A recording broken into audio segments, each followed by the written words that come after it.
اب میں اسی طرح ہی کروں گا۔ عزیز دوستو، ہم کہاں سہ سکتے ہیں؟ ہم دنیا میں رب کی سزا ہم نہیں سہ سکتے، ہم کمزور ہیں تو گرمی نہیں سہ سکتے، شدید سردی نہیں سہ سکتے، شدت کی بھوک لوگ نہیں سہ سکتے، کوئی آزمائش نہیں سہ سکتے۔ لوگ بعض اوقات کہہ دیتے ہیں نا جی فلاں چیز ہمارے اعمال کا نتیجہ ہے، تو میں کیا کرتا ہوں، نہ کو یار ہم تو یہ بھی نہیں سہ سکتے، ہم کہاں برداشت کر سکتے ہیں، ہمیں تو وہ معاف ہی فرمائے، ہم حساب والے ہے ہی نہیں، ہم تو صرف معافی والے ہیں۔ ہم سے نہ حساب پوچھے، اس نے حساب پوچھا تو پھر تو بڑی مشکل ہو جائے گی، اگر اس نے حساب پوچھا تو بڑی رسوائی ہو جائے گی، اگر حساب پوچھا تو مشکلات سامنے دکھائی دینے لگ جائیں گی۔ ہم سے تو وہ درگزر والا معاملہ کرے، ہم سے تو وہ کہے جا میں نے محبوب کے صدقے تجھے معاف کیا، جا تیرے لیے رحمت اور بخشش والا فیصلہ کیا۔ وہ کوئی سبب، اس کی رحمت کسی سبب کو دیکھ لے اور درگزر کر لے۔ مشکات میں موجود ہے، اللہ کے پیارے رسول صلی اللہ تعالیٰ علیہ وسلم تیمارداری کے لیے گئے تو صحابہ کرام فرماتے ہیں وہ بندہ نا اتنا پتلا نحیف اور لاغر ہو گیا تھا جس طرح چڑیا کا بچہ ہوتا ہے، کمزوری ضعف طاری تھا۔ تو محبوب کریم نے اسے دیکھا تو بڑے کریمانہ انداز میں کریم فرمانے لگے، تو کوئی دعا نہیں مانگتا، تو عافیت نہیں مانگتا اللہ سے؟ عرض کی یا رسول اللہ صلی اللہ تعالیٰ علیہ وسلم، میں نے اپنے رب کی بارگاہ میں عرض کی ہے مالک قیامت کا عذاب بڑا سخت ہے، میں نہیں برداشت کر سکتا، تو نے اگر مجھے کوئی سزا دینی ہے تو یہیں دے لے، قیامت کو نہ دینا۔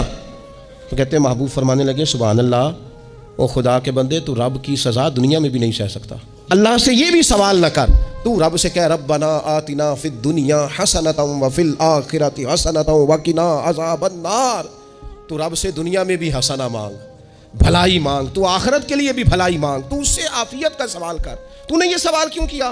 عرض کی یا رسول اللہ کرم ہو گیا ہے، مجھے سمجھ آ گئی۔ ہارون رشید نا اپنے محل کی چھت پہ ٹہل رہا تھا سب سے اوپر والے چوارے پر، نیچے سے حضرت بہلول دانا گزر رہے تھے، اوپر اس کے ساتھ سپاہی بھی تھے، گن مین بھی تھے۔ اس نے کہا یہ بابا تو ذرا اوپر اٹھاؤ، انہوں نے ایک ڈولی، ایک ٹوکری سمجھ لیں، اس کو رسیاں باندھ کے نیچے پھینکا، نیچے جو سپاہی تھے ان کو کہا کہ یہ بابا جی کو پکڑ کے اس میں بٹھاؤ، انہوں نے جبرن تھاما بابا جی کو، اس میں ڈالا، اوپر والوں نے کھینچ لیا، 2-3 منٹ لگے۔ ہارون رشید کے سامنے حضرت بہلول دانا پہنچ گئے تو تھوڑے ناراض بھی ہوئے کہ یہ کوئی طریقہ تو نہیں نا بلانے کا۔ ملاقات ہوئی تو کہا کیوں بلایا؟ کہنے لگا ایک مسئلہ پوچھنا تھا۔ فرمانے لگے بادشاہ ہے نا، تیرے مسئلے پوچھنے کا بھی اپنا ہی انداز ہے، پوچھ مسئلہ۔ کہنے لگا بابا پوچھنا تھا کہ آپ اللہ تک کیسے پہنچے؟ حضرت بہلول دانا چپ کر گئے، 2-4 منٹ کے بعد کہنے لگے جس طرح ابھی زمین سے تیرے تک نہیں پہنچا، بالکل اسی طرح پہنچ گیا ہوں رب کریم کی بارگاہ تک، اور وہ بھی جو اس نے کرم فرمایا ہے، ورنہ میں تو نہیں سمجھتا کہ میں پہنچ گیا ہوں، وہ بھی اگر تیری خوش گمانی ہے۔ ہارون رشید کہنے لگا مجھے سمجھ نہیں آئی۔ فرمانے لگے تو بادشاہ جو ہے اتنی جلدی کیسے سمجھ میں آئے گی تجھے بات؟ فرمانے لگے اگر میں تجھ سے ملنا چاہتا نا تو میں ایک درخواست لکھتا، پھر کسی وزیر سے سفارشی سائن کراتا، پھر وہ جمع کراتا، پھر مجھے ٹائم ملتا کہ فلاں دن فلاں تاریخ فلاں ٹائم آ جانا، پھر آ کے میں لائن میں لگتا، پھر بھی تو بادشاہ ہے، تیرا موڈ بنتا ملنے کا کہ نہ بنتا، جب میں چاہتا تو پتہ نہیں کتنا ٹائم لگ جاتا، جب تو نے چاہا ہے نا تو 1 منٹ بھی نہیں لگا۔ فرمانے لگے میں نے دعویٰ ہی نہیں کیا کہ میں جد و جہد کر کے پہنچوں گا، میں نے تو رب کی بارگاہ میں عاجزی کی ہے، پھر رب نے ہی کرم فرمایا ہے، اسی نے مہربانی کی ہے۔ مانا کہ محبت کے سفر میں ہر گام پہ 100 مشکل ہے، لیکن یہ سفر آسان بھی ہے اگر ساتھ تمہارا ہو جائے، اس کے کرم کا ساتھ رہا ہے، اس سے عافیت مانگی ہے، اپنے آپ کو اس کے سپرد کیا ہے تو اس نے کرم کر دیا۔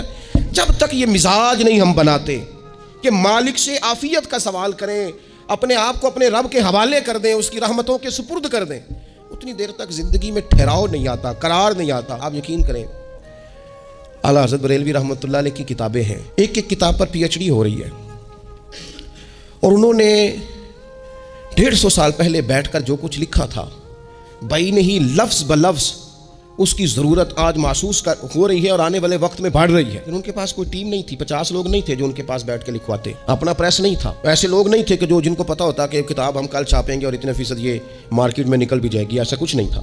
کیا تھا؟ اللہ کی مدد ساتھ تھی، تائید ایزوی ساتھ تھی، اللہ نے اپنی عافیت میں رکھا تھا۔ قرآن مجید کی آیت کا ترجمہ کرتے ہیں نا اعلیٰ حضرت اہدنا الصراط المستقیم، یا اللہ ہمیں سیدھی راہ پہ چلا۔ بہت سارے مفسرین نے کہا اے اللہ ہمیں سیدھا راستہ دکھا، فرماتے ہیں اے اللہ ہمیں سیدھی راہ پر چلا۔ تو کسی نے کہا حضور یہ چلا اور دکھا میں کیا فرق ہے؟ فرمانے لگے دکھانے کا مطلب یہ ہوتا ہے کہ کسی نے پوچھا میں نے گجرانوالہ جانا ہے، تو دکھانا یہ ہے کہ اسے کہا یہاں سے باہر نکلو، روڈ پہ چڑھ جاؤ، سیدھے جاؤ گے، ایک پول آئے گا، اسے کراس کرنا، نیچے اترنا، وہاں سے شہر شروع ہو جائے گا۔ پھر اس نے اگر کوئی اندرونی جگہ شہر کی پوچھ لی تو اس کو کہا کہ رائٹ ہو جانا، پھر لیفٹ ہو جانا، پھر آگے کسی سے مزید۔ یہ ہے راستہ دکھانا اور ایک ہے چلانا۔ اس نے کہا میں نے گجرانوالہ جانا ہے، تو اس نے کہا ساتھ بیٹھنا میری گاڑی پہ، جہاں تو نے جانا ہے میں چھوڑ کے آتا ہوں، یہ راستے پہ چلانا ہے، یہ مقام تفکر ہے۔ آپ اس پر غور فرمائیں گے، کہتے ہیں یا اللہ تو ہمیں راستہ دکھائے گا اور دکھاتا ہے، لیکن چاروں جانب شیطان بھی تو بیٹھا ہے نا، فتنے بھی تو ہے نا. تو اگر تیری رحمت ساتھ ساتھ رہے, مانا کہ محبت کے سفر میں ہر گام پہ 100 مشکل ہے, لیکن یہ سفر آسان بھی ہے اگر ساتھ تمہارا ہو جائے. اگر تو ساتھ چلے تو پھر یہ سفر مشکل ہے. ہمارا ذہن تو تھک جاتا ہے سیاست کرتے کرتے. ہم تو جناب پوری ترتیب سے ہمیں سلیقہ آتا ہے کس طرح کر کے کس بندے کو کیسے قائل کرنا. پورے طور پر ہم وہ ساری زندگی سیاست کرتے رہتے ہیں. وہ خاندانوں میں بھی چلتی ہے, گلی محلے میں بھی چلتی ہے, دوستوں میں بھی چلتی ہے. اور بعد میں پتہ چلتا ہے کہ یہ پتے کھیل کون رہا تھا, اصل میں صلح کرانے والا تھا کہ لڑائی کرانے والا تھا. یہ سب کا خیر خواہ تھا, یہ سب کی ذہن کے اندر فطور کی آمیزش ہی اس شخص کی وجہ سے تھی. ہم چونکہ وہ خاص عافیت اللہ سے نہیں مانگتے, ہماری مخصوص سیاست ہوتی ہے سبھی کو راضی رکھو. اس کا نتیجہ یہ نکلتا ہے کہ ٹائم آتا ہے کوئی بھی راضی نہیں رہتا. ہم اگر اپنے مالک کی طرف رجحان کریں اور اللہ نے جو ہمیں شعور دیا ہے اس شعور کو لے کر اللہ کی بارگاہ کی طرف بڑھیں. آپ غور کریں جو لوگ دنیا میں کامیاب رہے, بھلا کس طرح کامیاب رہے؟ اس طرح کامیاب رہے کہ انہوں نے نا اپنے رب سے عافیت مانگی. اللہ تعالیٰ نے خود بخود ان کے لیے رستے بنائے. آپ تاریخ پڑھیں گے بعض لوگوں کی تو لگ نہیں رہا تھا کہ وہ اتنی کامیابی حاصل کریں گے. دیکھ لیں آپ حضرت غوث اعظم جیلانی رضی اللہ تعالیٰ عنہ بغداد شریف تشریف لاتے ہیں تو ان کی کیفیت یہ ہے کہ پتے کھا کے گزارا کرنا پڑتا ہے. یعنی پیچھے کوئی ایسا بیک گراؤنڈ کسی کا بنایا ہوا ادارہ, کوئی بڑی خانقاہ, کوئی بڑے لمبے چوڑے والد صاحب کے مریدین, کوئی بڑا لمبا سلسلہ نہیں مل رہا. ان کو بظاہر پتے کھا کے گزارا کرنا پڑتا ہے, لیکن چونکہ وہ نکلے ہیں اللہ کی مدد کے ساتھ, انہیں اللہ نے تائید دی ہے, فضل فرمایا ہے, تو نتیجہ یہ نکلا ہے کہ 70 ہزار بندہ ایک ایک وقت میں تربیت لینے کے لیے ان کے سامنے موجود ہے.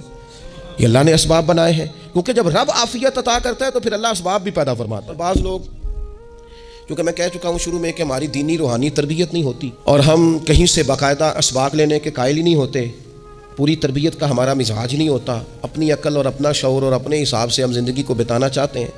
اور یہ جو میرا دور ہے یہ ویسے ہی الجھا ہوا زمانہ ہے, اللہ ماشاء اللہ, پتہ نہیں کوئی کیا بول رہا ہے, کوئی کیا کہہ رہا ہے, ایسے ہے جیسے کوئی میلہ لگا ہوا ہے اور کان پڑی آواز سنائی نہیں دے رہی.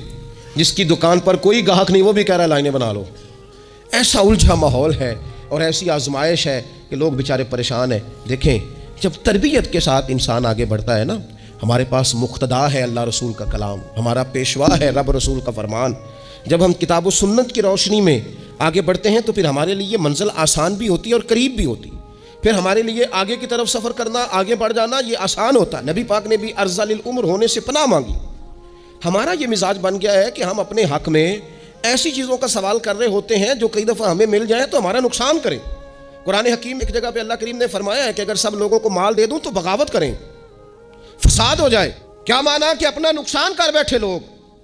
ہم اپنے مالک کی بارگاہ میں بعض ایسی چیزوں کے سوالی ہیں کہ جو ہمارے لیے ٹھیک نہیں ہے, ہمیں اس کے کرم پر چھوڑنا ہے, اس سے عافیت مانگ. نبی پاک علیہ الصلوۃ والسلام نے ایک شخص سے پوچھا کیا دعا مانگ رہے ہو؟ تو اس نے کہا یا رسول اللہ میں اللہ کی بارگاہ میں صبر کا سوال کر رہا ہوں. تو حضور فرمانے لگے صبر تو مصیبت پر ہوتا ہے. یا رسول اللہ پھر کیا مانگوں؟ آپ ان جملوں اور لفظوں کی گہرائی کو سمجھیں. صبر کے لیے تو پہلے مصیبت آئے گی پھر صبر آئے گا. تو یا رسول اللہ کیا مانگوں؟ فرمایا تو رب سے عافیت مانگ. مانا کیا ہے؟ مصیبت آئے کیوں؟ اللہ تجھے اپنی حفاظت کے حصار میں لے لے. وہ وقت ہی کیوں آئے کہ جب تیری طبیعت الجھ جائے, جب تو پریشان ہو جائے, جب تو اللہ سے عافیت مانگنا. جب تو عافیت مانگے گا, اگر کبھی مشکل آئے گی بھی نا تو خدا پھر اپنے فضل سے مشکل سے نکلنے میں رستہ بھی بڑی جلدی عطا فرمائے گا اور تیرے اوپر فضل فرمائے گا. اگر عافیت, یہ جو ہم نبی پاک کی امت ہے نا, تو یہ ہمارے گرد اللہ کے فضل اور اس کی رحمت کا حصار ہے. یہ حصار ہے ہمارے گرد. وہ درویش نے کہا تھا نا کہ کروں شکر کتنا اور کروں فخر کتنا کہ تیرے کرم نے مجھے فائز المرام کیا. دیکھو بنا کے سید عالم کا امتی مجھ کو گناہ سے پہلے ہی بخشش کا انتظام کیا. ابھی میں نے غلطی کی نہیں لیکن مجھے حضور کا غلام بنا دیا, بخشش کا بندوبست پہلے ہو گیا. اپنے مالک سے بیمار بھی اس سے عافیت مانگے, مقروض بھی اس سے عافیت مانگے, بے اولاد بھی اس سے عافیت ہی مانگے, صاحب اولاد بھی اس سے عافیت ہی مانگے. جو دولت کے حصول کے رزق حلال کے خواہش مند ہیں وہ بھی اس سے عافیت مانگیں, اور جن کی جھولی اس نے بھر دی ہے وہ بھی اپنے رب سے عافیت ہی مانگیں. مالک سے جب سوال کریں, ایک بزرگ تھے انہوں نے تو اپنی انگوٹھی میں لکھوا لیا تھا کہ یا اللہ مجھے عافیت عطا فرما.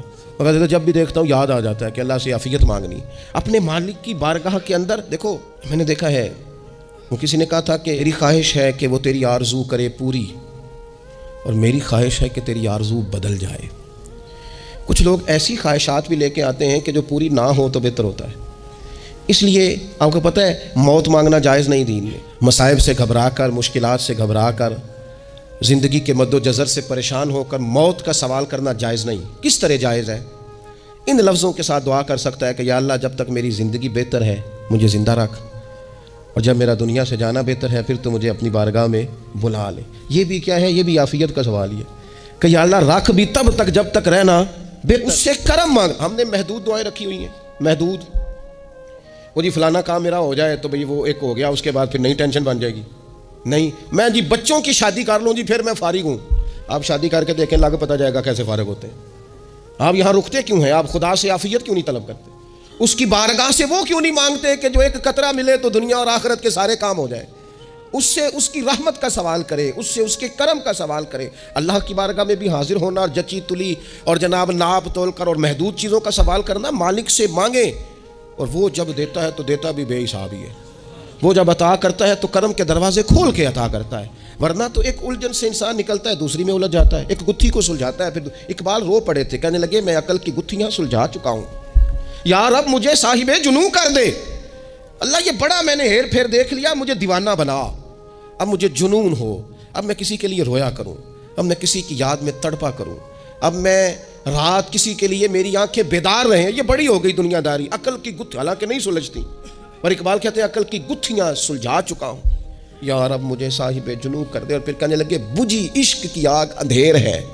اب یہ مسلمان نہیں، یہ خاک کا ڈھیر ہے. تو مٹی بن کے رہ گیا. کیا کہاں اپنی ساری توجہات کا قبلہ کس چیز کو؟ میرے عزیزو اللہ سے عافیت. بزرگ تھے ہر وقت اللہ سے عافیت مانگتے تھے، ہر وقت اللہ سے عافیت مانگتے تھے، ہر وقت عافیت مانگتے تھے. لوگوں نے پوچھا، لوگ ان کو صالح جانتے تھے، نیک سمجھتے تھے، کہ حضور آپ اور کوئی دعا مانگتے نہیں، عافیت ہی مانگتے ہیں. فرمانے لگے میں مانگا کرتا تھا شروع میں، بعد میں خیال آیا ہے اور بھی دعائیں مانگا کرتا تھا، یہ احساس بعد میں نصیب ہوا. فرماتے میں مزدوری کرتا تھا، مال برداری کرتا تھا، ایک جگہ پہ ڈیوٹی کر رہا تھا تو تھک گیا، اور وہ جو کام لینے والے لوگ تھے ان کا رویہ بھی بڑا ترش تھا، تکلیف ہوئی. تو میں نے اپنے مالک کی بارگاہ میں عرض کی، مالک اگر 2 روٹی بغیر مجھے مشقت کے مل جائے دن میں تو تیری بارگاہ تو بڑی کریم ہے. کہتے ہیں میں نے یہ دعا مانگ لی. ذرا میں تھوڑا آگے بڑھا تو 2 بندے آپس میں لڑ رہے تھے. میں ان کی صلح کرانے کے لیے، انہیں بچانے کے لیے آگے بڑھا تو میں جس کو چھڑا رہا تھا دوسرے نے میرے اوپر ضرب لگا دی، میرا بھی سر پھٹ گیا. تھوڑی دیر کے بعد وہاں پولیس آ گئی، وہ تینوں کو لڑنے والا سمجھ کے اٹھا کے لے گئے. مجھے جیل ہو گئی. 2 روٹیاں بغیر مشقت کے روز ملنی شروع ہو گئی. دعا مانگی تھی نا کہ یا اللہ 2 روٹیاں مل جائے نا بغیر مشقت کے. کہتے ہیں وہ 2 روٹیاں روز ملتی، کوئی کام نہیں کرنا پڑتا، پر جیل ہو گئی. فرماتے میں بڑا پریشان تھا. روز روٹیاں پابندی سے آتی اور بہترین آتی، کھانا ملتا. پھر کچھ عرصے کے بعد میں نے سوچا کہ یار یہ دعا تو قبول ہو گئی نا تیری، اب تو اگر اس پر کوئی الگ بات کرے گا تو وہ تو غلط کرے گا. کہتے پھر خود ہی میرے دل میں اللہ نے بات ڈالی، اور میں نے عرض کی مالک 2 روٹیاں نہیں، مجھے تو عافیت چاہیے. مجھے تو عافیت دے، میرے اوپر تو کرم فرما، تو نظر رحمت کر. جے ایک قطرہ بخشے مینوں، ایک قطرہ بخشے مینوں تے کام بن جاندا ہی میرا. مہربانی کر، عافیت عطا کر. فرماتے پھر خدا نے کرم کیا. کہاں سے اسباب بنے میرے جیل سے چھوٹنے کے، کون کون میرے ضمانتی بنے اللہ ہی جانتا ہے.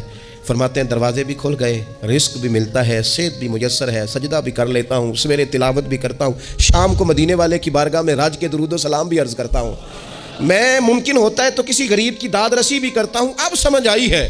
ربنا آتنا فی الدنیا حسنۃ وفی الآخرۃ حسنۃ وقنا عذاب النار.